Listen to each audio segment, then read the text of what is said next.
right. Hey, guys, and welcome to the Candidly CREW podcast. I'm your host, Chesley White. And I'm Mareena Register. So how was your Thanksgiving? It was great. We stayed home for the holiday. First time in a while. We did Thanksgiving with my husband's family the previous week, so we were home this week, and it was just really nice. It was nice to be just in one place, take it easy. My husband Stephen fried a turkey. I don't think I've ever had fried turkey, I'll be honest. It's delicious. Okay. Yeah, it was amazing. I heard a stat that like 900 people per year die from deep frying their own turkeys. Oh, so. You have to fully defrost it first. Okay. That's the key. That's good to know, because I just counted it out as like too dangerous of a thing to do. No, he'll teach you everything you need to know if you want. If I want to fry a turkey, Stephen will help me fry a turkey. Noted for sure. Perfect. Yeah. So we have a great podcast for you today. Yeah. So we had on Wendy Mann, who I would say is probably like a dream guest for us. Yes. She is the CEO of CREW Network since 2017. She has over 30 years of experience in multiple organizations, including several that have commercial real estate focuses. She was instrumental in the growth not only nationally of CREW, but also internationally, as we now have chapters in London, Canada. They're opening one in France soon. I think be Paris, they're talking about like Australia and Mexico. Yeah. So she's done a huge work there.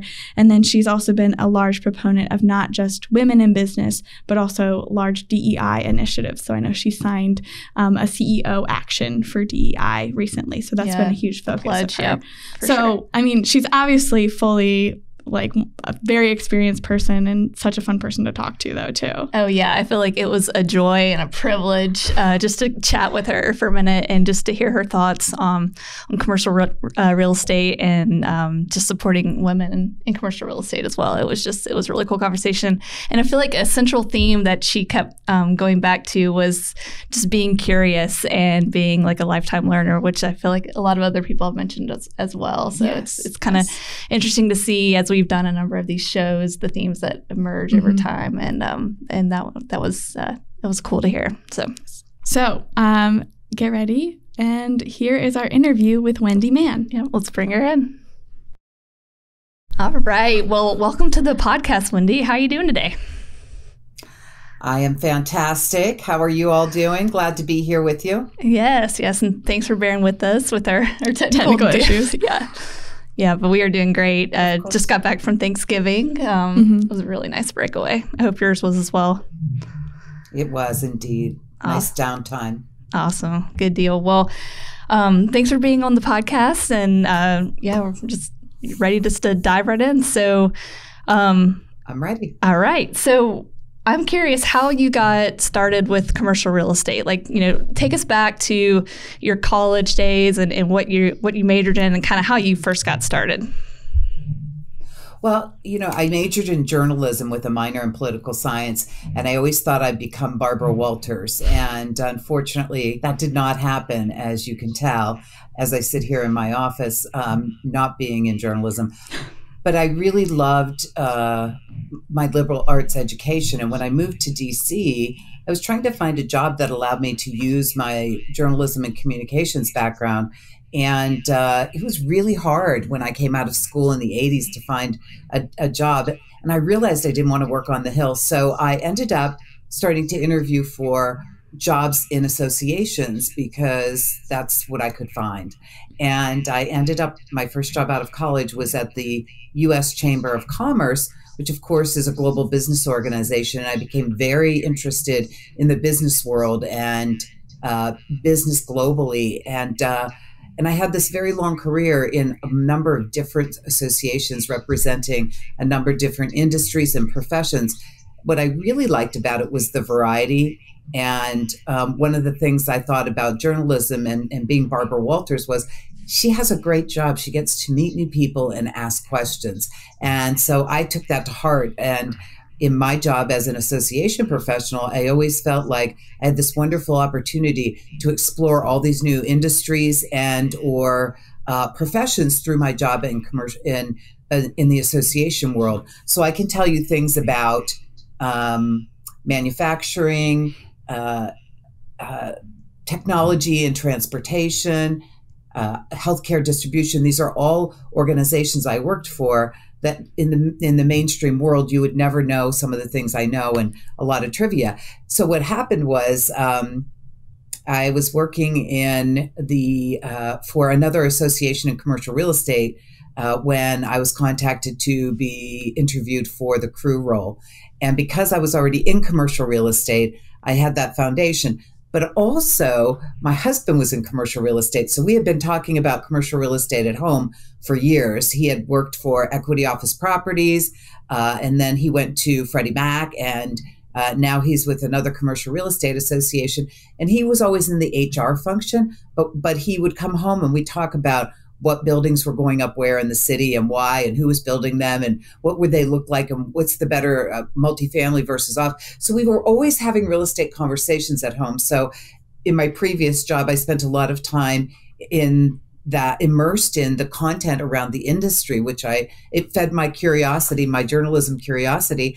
And when I was contacted to interview for this job, I think one of the search committee members called me the double whammy because I had both the association experience to run an association and I had the commercial real estate background to understand the industry. So I felt really fortunate that I could bring both of those aspects to this role. And I couldn't have chosen better.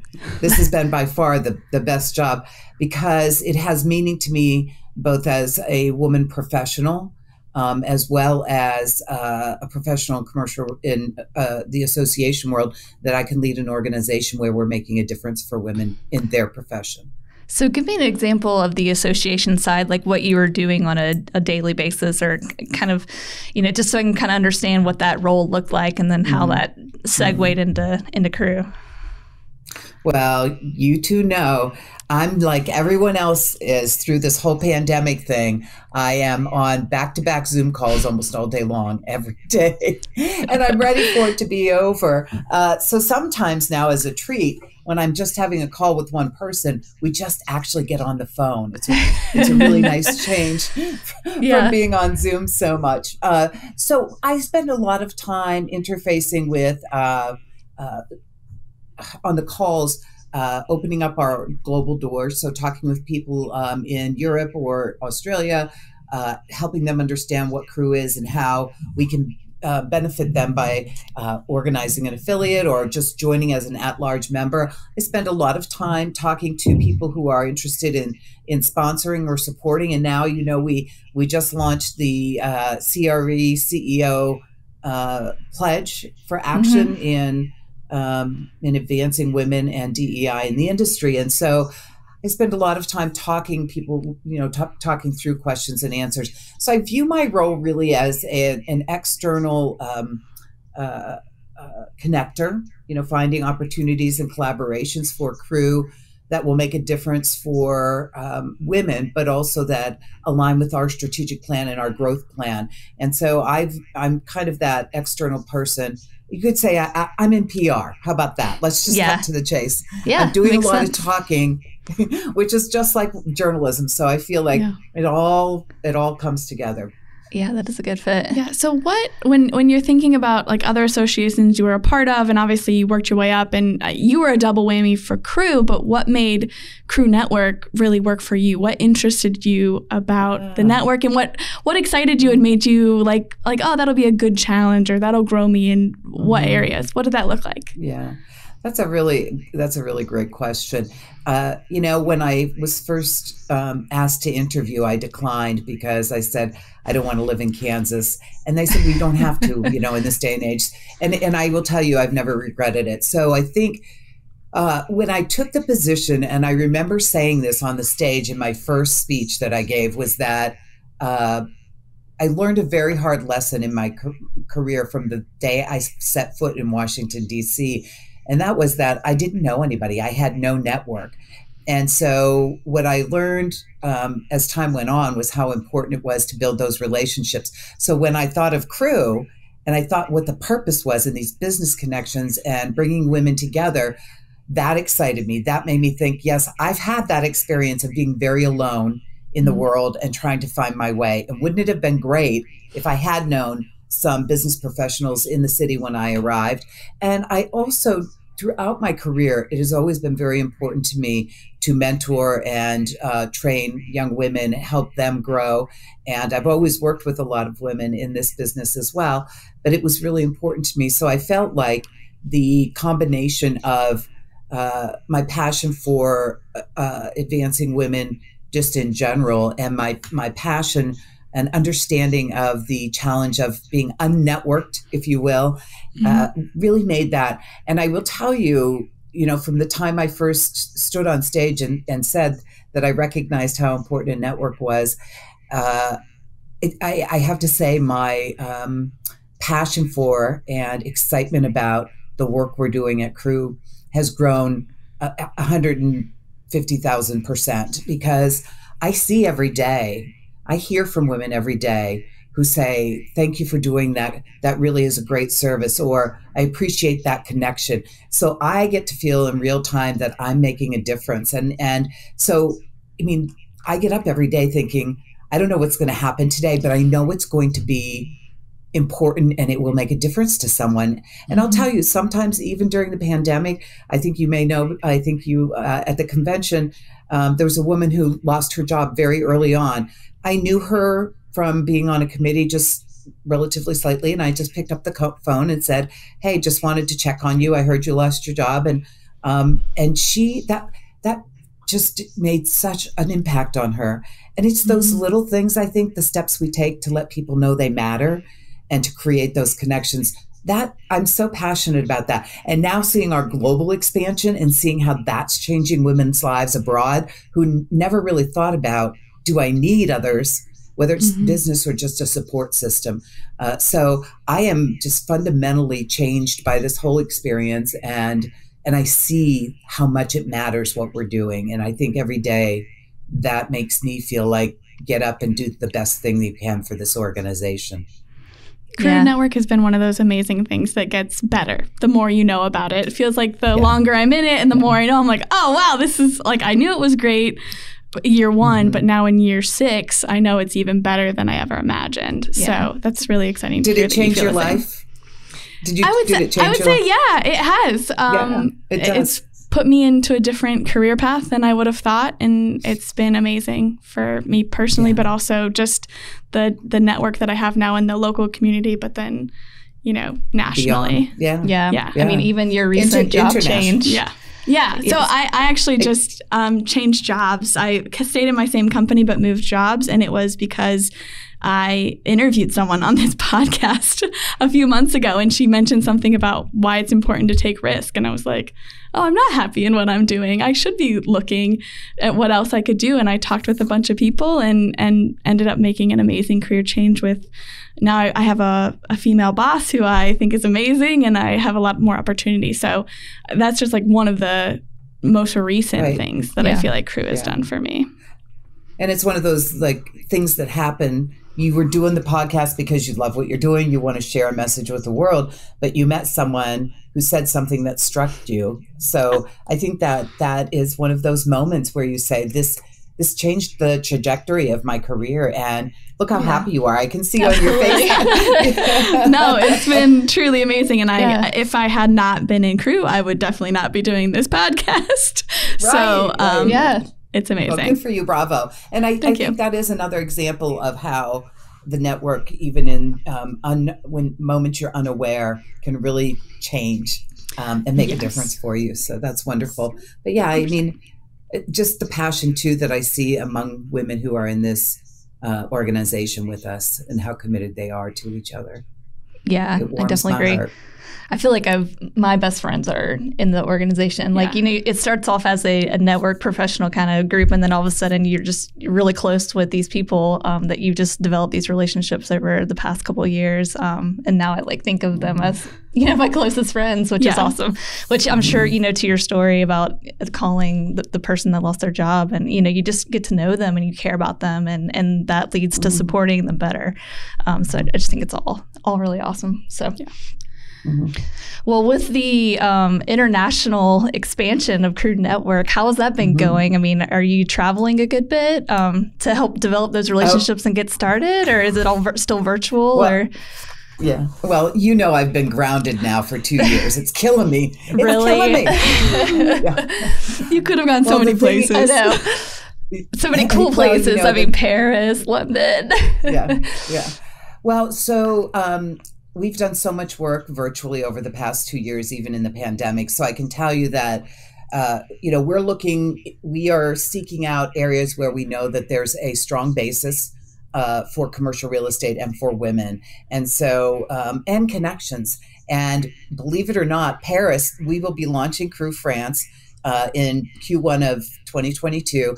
And that came about because someone who was a member of CREW DC relocated to Paris, and she contacted us and said, I need a CREW in Paris because I just got here and I need people, right? I need people around me that can support me and help me. And so she started talking about it. We found some contacts for her. We brought a group together, and it's just magnificent how it gels and all works together. So right now we have members in 12 different countries. We are fully launched and operational in the UK. We are launching, as I said, in France next. We are doing some work in India, and Australia has approached us. But the big thing was that we recently had a very nice article in Forbes magazine about our pledge. And someone in New Zealand, a woman in New Zealand, saw that in Forbes and contacted me and said, hey, I have a group of about 50 women who get together here in New Zealand. How would we go about affiliating with your organization? And I thought, that is the power, amazing. Right? When people start coming to you saying, we want to be part of you. And that is my dream come true. And I've said that from the very beginning of my hiring and participating. So, it all happens in different ways for different reasons, but we do now have interest in APAC. We're definitely grounded in EMEA, in the European markets. And it's not easy. I mean, it takes work and time. And I think one other area that I should mention that is part of North America is Mexico City. We'll be launching in Mexico City next year as well. So there's a lot going on globally. And I think that it's important for members to understand. So a lot of people will say, like you may have said, in year one, I don't do business globally, so what do I care? Well, here's the thing. Even if you're not doing business globally, you can connect with people who will share information, insights, trends, ideas with you that you can bring back to your market that you may not even thought of. And that's where I think the power for us is in CREW Network, is to understand that land might be local, but business opportunities and insights and knowledge are global. And the more we can leverage that, the more we will grow wherever we do business. And so I think the global piece is it's just creating a more powerful network for all of us. Yeah, I mean, I think about like the white papers that CREW does, and having data from other countries is also super helpful to have not just an American perspective, but a global perspective of what it looks like for women across the globe, which I think is amazing. Yeah. Mm-hmm. Yeah. For sure. So tell us what's in store for you, like 5, 10, 15 years, like either business-wise, personal-wise, like what are your goals for like the next couple of years? Well, so you don't know how old I am, but I hope I'm retired in 10 years, honestly. That's perfect. I mean, I'll write it down, retired in 10 years. I hope I'm retired. Well, here's the thing. So I say that, but there's work that I want to accomplish for CREW. And I actually just had this conversation with the board 2 weeks ago, is that the next 5 to 7 years for me, what my real goal is to create the solid foundation for my successor. When I leave this organization, I want it to be in a solid place with great member services, great global expansion, but a solid foundation for the next person to come in and take it even farther. I have no, leaving a legacy or some kind of imprint is not for me. I don't really care, but I want to leave it in a really good place so that someone else can come along and really make it rise even further. And so for me, that's my goal, work-wise. Personally, I hope in 5 to 7 years when I retire, or 10 years, but it's probably going to be 7, that I am, I'm traveling probably. As you know already, I love travel, but I think there's so much to learn and to experience culturally and historically, really. And I just love going and exploring new places. And particularly, I have a really big love of Europe, just because I mean, we're a young country compared. So my husband and I, he wants to travel the US. I want to travel Europe. So we agreed 1 year. He wants to travel in a Winnebago around the country. That sounds like something like Debbie, one of our members, they actually got an RV and they are touring around USA. The only way I would do that is if I could get like an Airstream or something really cool that I could like renovate and then like travel around the Even US. then, I don't know. Yeah. I don't know how it's going to go, but let me say this. He bargained with me. He negotiated that I love dogs. And when our last 2 dogs passed away, I just said, given the way my life is, I couldn't. But he negotiated 2 dogs when I retire if I go on the road with him for 1 year. And I thought that's a pretty good deal. So I may take it. I may take that deal. But yeah, I think it'll be, I think I'll continue to be an explorer. And I would say to everyone out there too, get curious about your world, get curious about people around you. Curiosity, I think, is the thing that will take you forward in work, in your personal life. And so I think that is one thing that has served me really well, is that I've always been really curious about what's out there that I haven't experienced yet. What haven't I seen that I should see? Or who don't I know that might make a big impression in my life? So I think I'll continue to be that kind of curious person out on the road and compiling experiences and people. I like to be a collector of people. I feel like I love that. There's so many people out there that can touch your life. And be a collector of people. I tell people that a lot. Yeah, it's kind of like a lifetime learner. Like I feel like that's been a theme of a lot of people that we've talked to on the show is, just being so curious about what's next, what's out there, everything that they can explore. I mean, and that even goes like if you're talking about the network with, other countries and exploring kind of their values and how they do things. I mean, that's that same curiosity that you could transfer back here to your business, even though you may not be doing direct business internationally. So that's true. Yeah. But I will tell you, I'm not curious about space, and I will not be going to space no matter. Same. No matter how much the price comes down. I don't even like to, this is true. I don't like to fly, but I love to travel. So I do it. But I'm not going into space. So Michael Strahan can have it. I just saw that recently. Yeah. I was like, "Ooh, good for you." Not for me. Deep sea and space are 2 things that are they're out the question. We weren't meant to see it. I'll just be honest. I just don't think we were meant to see it. It's too dark. That's so funny. Yeah. So how do you get through flying then? Do you just try to distract yourself on the plane? This is my joke. I'll tell you my joke is 3 Hail Marys and a Bloody Mary. Yeah, there you go. That seems right. There you go. But I do say 3 Hail Marys every single time that we take off. But I do not drink Bloody Marys because often I'm flying in the morning, and I can't condone that morning drinking when I'm on. They're so good though. That's my favorite drink. I'm a mimosa girl, so it's too sweet. Sweet and salt. So that's the deal. Anyway, there's a lot on the table at CREW, and there's a lot of good being done in all of our chapters. I'm so proud that we now have 77 chapters in North America, with Mexico City coming on. It'll go up to 78, and then adding the global affiliates. We are really becoming a robust organization, both in the sense of our organizational growth, but also in terms of services and the activities we're doing to bring women together, to grow their leadership skills, to connect them.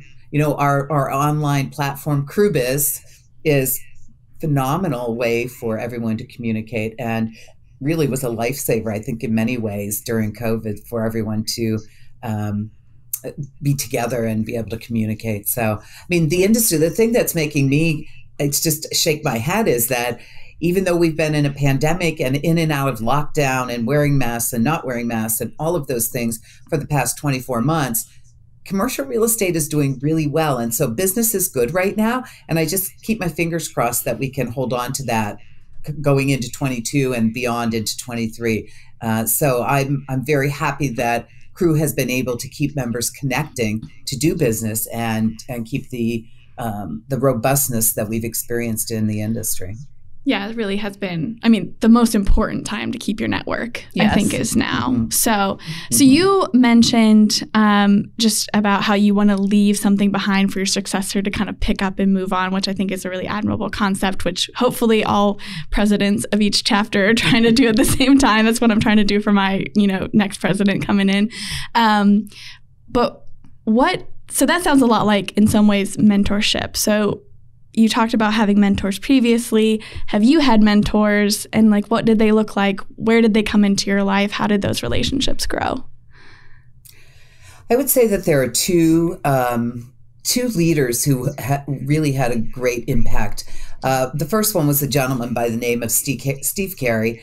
He hired me when I was 24 years old and gave me a robust salary of $32,000 a year, and I thought I was making bank. But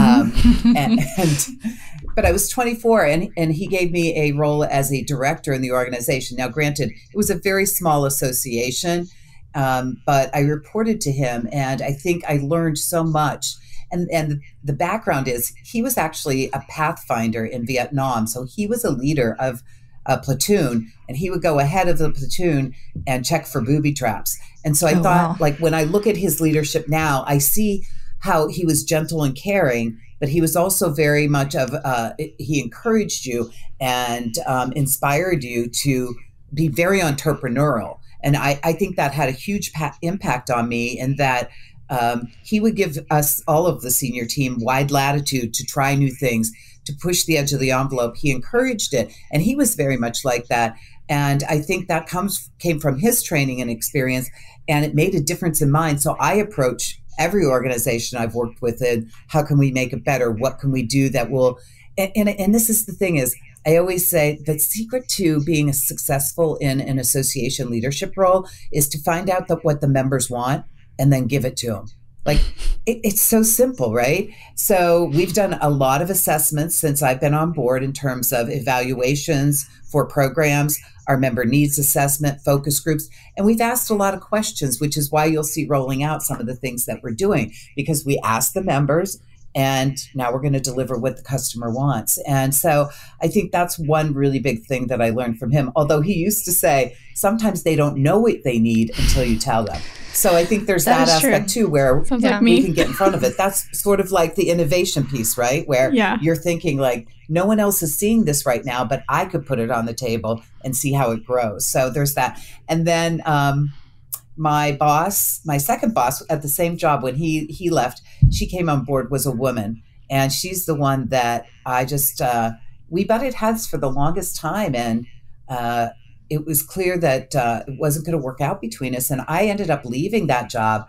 And afterwards, she called me and she said, I can't tell you the number of members that called me and said they missed you and how great you were. She said, I'm so sorry that you left. And would you be willing to come back and work to take on, I was taking on part-time jobs at the time because I had my second child. And I went back to work for her twice. And I will tell you today, she is one of my still guideposts that I go to for wisdom, or when I have questions, or I want to find out what would you do if you were in this situation. And she always gives me great advice, and really has a place of honor in my life and in my heart because we had that kind of, difficult beginning, but I really learned a lot from her, more than you know in the moment. So those would be the two folks that I say helped me the most or made an impression on me. So I feel very fortunate. I've worked for some great leaders, and, we all work for some maybe that aren't so great, and they're all lessons to be learned. Mm-hmm. Yep, agreed. I kind of consider you a mentor to the entire CREW network, but are you mentoring anyone specifically now? I'm not. That's a really interesting question. I'm not. My time is so limited right now, but you know who I spend a lot of time with, though, interestingly enough? The scholars.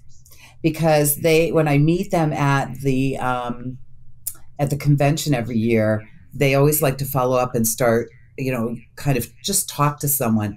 And so typically I'll meet with scholars just to say hello and spend a few minutes with them and ask them a lot about what they'd like to do and where they'd like to go. And then I end up connecting them with 2 or 3 other people in the industry. because that's I think a gift I can give to them to create those connections and start that network that they will need when they graduate. And so that's been really rewarding for me. So I, maybe one of these days when things calm down a little bit, I will take on mentoring.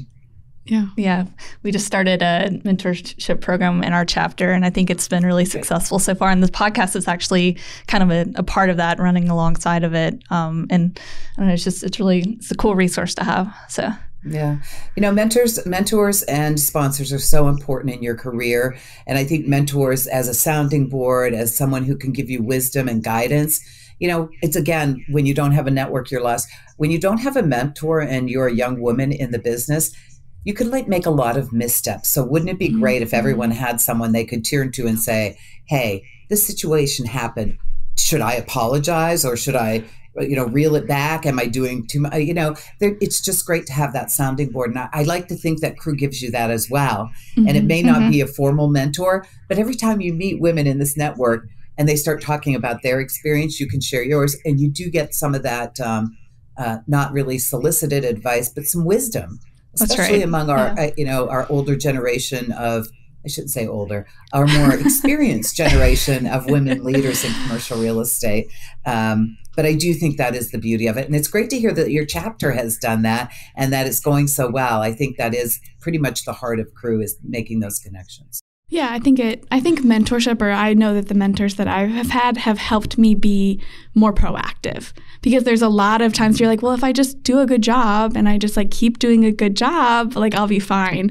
And I do think that the business world is not as kind as that. Yeah. And so you do have to be more proactive and be looking for your next opportunity or what you need to be doing differently. So again, it's really helpful to have someone, I've had people in CREW that I've bounced something off of to say hey, this happened at work. What do you think? Yeah. And then also had people tell me about how they did something. And I'm like, oh, they were really proactive in that moment. Should I be doing something similar? And so having that and honestly, just being a woman in business is just such an interesting thing. And my best mentor was a woman in my company who had done this for years before me and is now running our mentorship program. Yeah. So it's just super helpful to have that. Yeah, agreed. Okay, so thinking about your career as a whole, were there any unique growth opportunities that presented themselves that you maybe were questioning at the time, or you thought, well, this could be interesting, I don't know where this is going to go, but you decided to take that leap and try it? Yeah, there were two times, and one was really funny, and one brought me to where I am. But when I was 24 and I took the job with my boss, Steve Carey, the position he offered me was a director level position reporting to the CEO. And I'm 24. I don't know what's going on. I barely know how I'm going to meet my my rent check, each month. I know how to do work. I know business, having been at the chamber. But the job, I was like, and I will tell you, this is how I know. I remember this distinctly.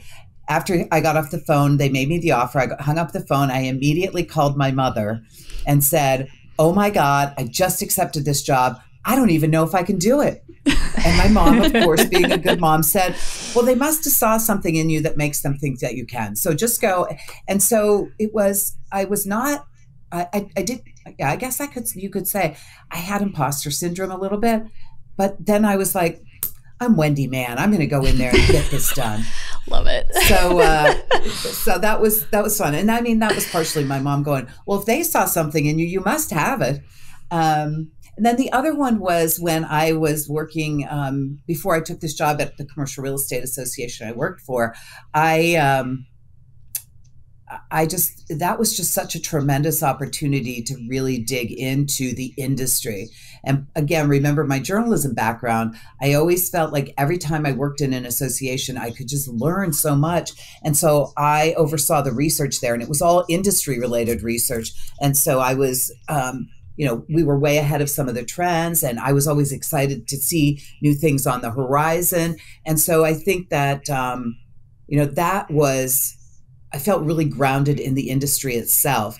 And when I was approached by CREW to become CEO, I thought, I don't know that I felt like I couldn't do it. I just thought how am I going to lead? I guess the question was, how am I going to lead a team of people when I'm not there on, day to day? And the truth is, you can't, it can be done. And we had great employees on staff. We still have most of them there, and they know what their jobs are and they get it done. And so I think it's a combination of adapting to the situation and understanding. And I'll tell you that when I came to CREW, I brought Zoom to CREW for the first time, and we started using Zoom in 2017. So when the pandemic came, we were all Zoom genius. We just knew what we were doing.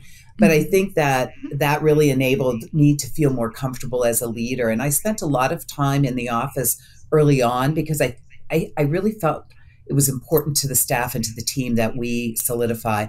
And so I think that's probably what my concern was, and sort of how I worked through it was that I'm there when I'm there, and I'm fully present there. And when I'm on the road, there are people there getting everything done that our customers need. And I just have to have faith that it'll all work out. And it does. But I think it's just that important to understand the people component as well as the business component. And I think that's something I learned throughout my career is as a leader, to focus on not just what I think you said earlier was not just putting my head down and working really hard, but building the emotional intelligence and this people skills, which I'll be honest with me. I mean, I still work on that every day. I know my husband always says we're work in progress until we rest in peace. So a work in progress is WIP until RIP. I mean, you're always growing and learning and trying to be the best you can. So, I think that answers your question. Yeah, that's definitely true. Well, I'm curious, you mentioned you have 2 kids, is that right? I do, yes. So how has that been with work and balancing work and family life? Was it ever a difficult time when they were younger or even now? Like, what are your thoughts on that? Well, Chelsea, I'll tell you, it's fabulous now. I'm an empty nester. Okay. So believe it or not, I became a grandmother during COVID. My daughter congrats. is 30. Yeah, thank you. My daughter is 30, and she actually left full-time work as an OT to be a full-time mom, and she's loving that lifestyle. Had always wanted to be a full-time mom. The nice thing for me is my son, who is 27, is also in commercial real estate. He works for JLL. So my husband, my son, and I get together. All we do is talk about commercial real estate. And I'll tell you, my daughter gets really frustrated. And one day, my husband and I, this was maybe like 3 years ago, we were taking her out to lunch, and we're driving down the road. And he says, did you see that new building going up down there in Crystal City? Why do you think they're putting it there? Are they building multi? And we just talked the whole road drive down to the restaurant. And my daughter, we were at a stoplight, and she looks at us and she leans forward from the back seat and says, "Is this what you do now? You drive around and talk about what's being built in the community?" I'm like, pretty much. We are always saying, like, did you see that? So she thinks we're insane. And when the 3 of us are together, she really, really does not like it very much. But so having family in commercial real estate has been fun too, because we are always discussing the industry trends, what's going on, what's being built.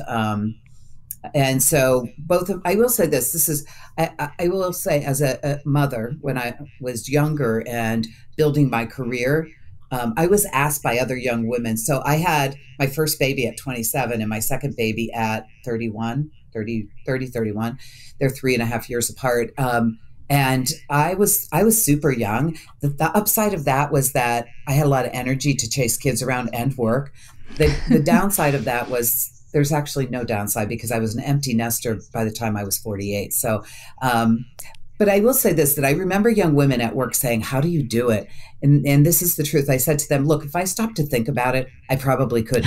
But all I do is get up every day, and I know what needs to be done. I have the calendar organized. I buy the birthday presents on the weekends for all the like we go to soccer game. It just consumes your life, kids and work. And there's a point where you just accept. I knew I had to have a career. I was not going to be a stay-at-home mom. I needed to work for both my sake and their sake, to be honest with you. I love to work. And so we made it work. My husband and I, he's a 50% guy. He wasn't a dad that was absent. I mean, he was around. He did a lot with the kids. And if it weren't for us working as a team, I could see how it would have been really difficult. Although I will add, for the first 15 years of our marriage, he traveled extensively, like almost every week. And I sort of felt like a single mom a lot. And then he would come home and he'd try to be like going, well, what can I do? I'm like, don't wreck our system. We have a system for how everything works when you're gone. So it worked out really well. And, but you know, it's not easy. And I would say as a wife, as a mother, and as a boss, as you can see, I have my little sign up in the corner of my office. You are always multitasking, and you are always taking care of a million things. The truth of the matter is it doesn't get easier, even when they get older, because there's different kinds of demands. But I think that they appreciate you more as they see what you're doing and how you go about keeping everything going forward. And I wouldn't change a thing. I really wouldn't. We had some rough times, but they all, I mean, my husband always says, gee, we raised 2 kids and they're tax-paying citizens now on their own. Isn't that great? We did it. That's success. Yeah. Now I'm the same way. Now get in the Winnebago. We're going, no, we're not there. We're traveling the U.S. Yeah. So my granddaughter is 18 months old. And so now the challenge for me is being on the road and working is, when do I get to see her? Right. But it'll all work out. She'll know me. I hope she follows in my footsteps. Did you have any flexibility in your career early on to be able to go leave for, things like soccer games or doctor's appointments or anything like that? I feel like it, might have been a different time in terms of like what you're able to do. Yeah. Well, first of all, teleworking was absolutely never on the table. Never. And we didn't have the systems until, well, I won't tell you that. I didn't start on a typewriter, but there was a system called Wang, computer system. That's what I started on. But you didn't have the technology to make this happen. And so it would have been, you could do it. I remember after I had my first baby, I took off, I think 3 months maybe, but I started working from home my 4th month, and they would FedEx me a package of stuff once a week. Goodness. Here's stuff that you need to get. And so there wasn't the telework piece. Now, if you had a doctor's appointment or the kids did, you could, take the kids and go, and nobody really questioned that. Or if you were having a refrigerator delivered, whatever it was, that you had a home need, you could do it. But it wasn't really, I wouldn't say it was frowned upon, but it wasn't encouraged. It was show up, be present, let people know you're working kind of attitude. And that was very much the command and control 80s, and that generation of leaders as well, very much like that. And so my husband and I traded off a lot. That's why I said he was equally present. So if they had a game and he had a little more flexibility, he would go. If I had some flexibility, but typically, so our kids also, their games were mostly in the evening, so it didn't affect. But I will say that from that, what women have today is like eons beyond what I had. But I also recognize that it's still not enough. Yeah, I feel like that's my company. We really started to have that flexible lifestyle. Majority of us are either moms or dog moms. And actually, we hired our first guy in October. Yeah, so that was great. But I feel like that's one of the reasons why we started the company, was to have that flexible lifestyle. And I feel like especially with COVID, things have gotten even better because everyone has realized like you can work wherever and you can still be productive, and you just have to trust your employees are doing what they can. So I don't know, it's a positive thing going on. Yeah. Well, I think what's going to happen on that, because I do a lot of reading, but I do think what will happen as time goes on, and you have a different generation of leaders in place as more of the baby boomers leave, but also that we move away from being present, being the measure of work being done, and that performance reviews really focus on outcomes and results. What did you deliver? What did you put in? What did you bring to the table? What were the outcomes? So I think that's right. I think that accountability shouldn't be about showing up and sitting at your desk. Accountability should be about results and outcomes. Yes, 100%. 100%. Yeah. Well, I know we're probably running short on time, but I want to know about the CREW podcast real quick. How did that get started, and how's it going for you, and what have you learned from it? Well, I love so first of all, now you know my secret that it lets me feed my inner Barbara Walters by interviewing people. That's right. And I get to meet new people and ask questions. So it's perfect for me. I think the important thing for me was when I came to CREW that I felt like we needed to have our brand and reputation needed to be out there in a more significant way. And I think the podcast has allowed the organization to become more prominent and well respected. And it has allowed us to introduce people who you might not ever meet if you're working in a small market or if you don't get to attend a convention. It allowed us to bring those people to the table for their story and to share their outcomes of how they've achieved what they've achieved. So it's inspiring women, it's putting our voice out into the marketplace, and it is connecting people in a way that we hadn't before. And I think that all of those things have become very important in in the type of world we live in today, that where everything's hyper connected and talked about, really. So I have really enjoyed CREWcast, and we've done different themes around executive women, or sometimes. Well, we'll do one now with senior executive or CEO men, and interview them about being a leader in today's world, and so that it's been fun to experience that and share their stories, as well as hopefully inspire those who listen in. Yeah, for sure. And I'm sure it fuels your curiosity as well, just to hear what other people are doing. 100%. I get great ideas too, like just listening to them talk about things that they've done. I go, but it's my radar's always on, like, could we take that and do this, this, and this? And then that's something that customers would want. So I'm never not thinking about, the wheels are always spinning. Unfortunately for the people around me, I'm always like, we could do this. So, but we as CREW Network have implemented a fair number. Our career services are much better than ever. We've implemented an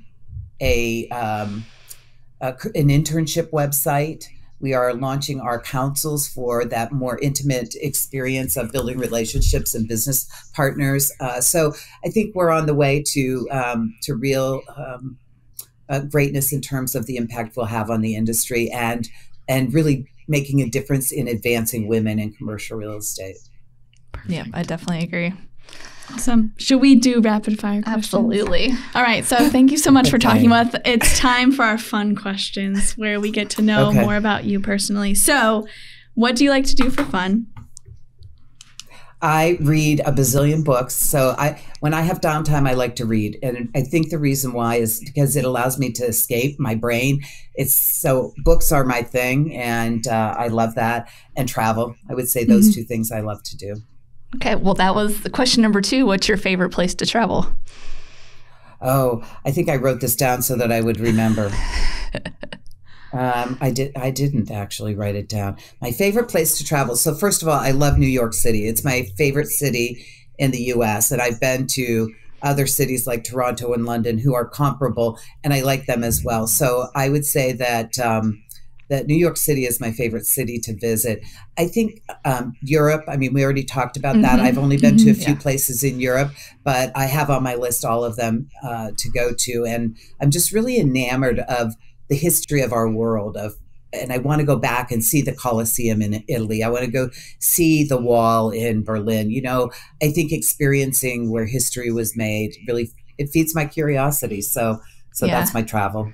Do you think you'll end up, sorry, this is a sidebar question. Do you think you'll end up staying in DC long term and then just traveling elsewhere? Or would you ever do something like adventurous, like go to move somewhere else for like a month or 2 months or however long? Okay, so here's the deal. And this is true fact. So my husband's idea was the Winnebago. My idea was, look, why don't we just go to France for 2 months and we'll live in Paris for a month, Airbnb, then we'll go to the south of France, Airbnb for a month. So that I said to him, like, I really want to be places where we can be immersed in the community, in the experience. Heck, I would even get a job at like a Starbucks just to kind of be with people. He thinks I'm insane, but I just feel like I could go to Montana he wants to do Montana. We love Montana. It's beautiful. If you haven't been, highly recommend it. I could go to Montana for a month in the summer, but I'm not going to live there in the winter. Although I love to ski too. So, but yeah, so my idea was Airbnb around the world, just really spending time, significant time to really get immersed in a place. That would be my ideal. So he may be driving the Winnebago off by himself, and the dogs and I may be staying somewhere. But I always say that like the best way to travel would just be to almost like go and pretend that you live there. Yes, I agree. And like, where would I want to go? Like, if I lived there, what would be my favorite cafe? Like, where would I want to be? And I just you think about your daily routine. Like, I'll wake up every morning, I'll go to this little coffee shop, and then like watch the beautiful sunset. That's right. Yeah, people watch. Yeah, immerse yourself. Yeah. So. Since you're a big reader, what is your either favorite book or favorite book genre? Well, my favorite genre, let me say that again. Well, my favorite genre is women's fiction. And I read a lot of women's fiction because I think that the stories have a great deal of impact. They can address things that you may not know are, turmoil inside of you that you go, wow, I never thought about that. So I find them cathartic in a way, and I can relate to them in a way. And here's another secret, you guys. You're getting them all today. But Harlequin romance saved me in high school. I mean, maybe it was middle school, but I remember in 7th and 8th grade, I would just read Harlequin romance till 3 or 4 in the morning, book after book after book. And here's the thing. I grew up in a really small town, and I think those stories took me places that I never thought I'd go. And that's why I say it saved me, because it made me believe that there was something else out there that was possible for me. Forget about, the hunky guy and all that, but it was possible for me as a woman to be independent and go live on my own. And you guys are probably too young, but when Mary Tyler Moore spun around and threw her beret up in the air. I think I actually know who Mary Tyler Moore is. I do too. Well, that's where I was always like, that's going to be me. So I do like women's fiction. That is my primary. I'm not a big fantasy, but I will tell you that when I first moved to DC, as I mentioned, I knew no one, and I read all the time, and I was so lonely. I was so lonely, and I had one friend who lived with me, but she already knew a lot of people in the city, and I sort of always felt left out. And so I read this book. It's called "And the Ladies of the Club," and it was about women who had a book club in Ohio in the early 1900s.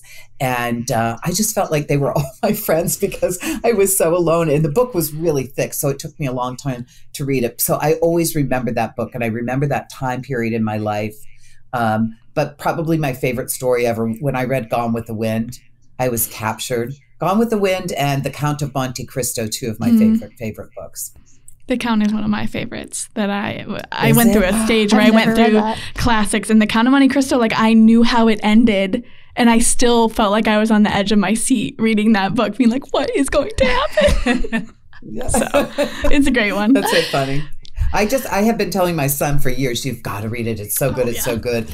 And he just finished it. So now we can have a little exchange about it. So perfect. Yeah. All right. What is your favorite or the current TV show that you're binge watching?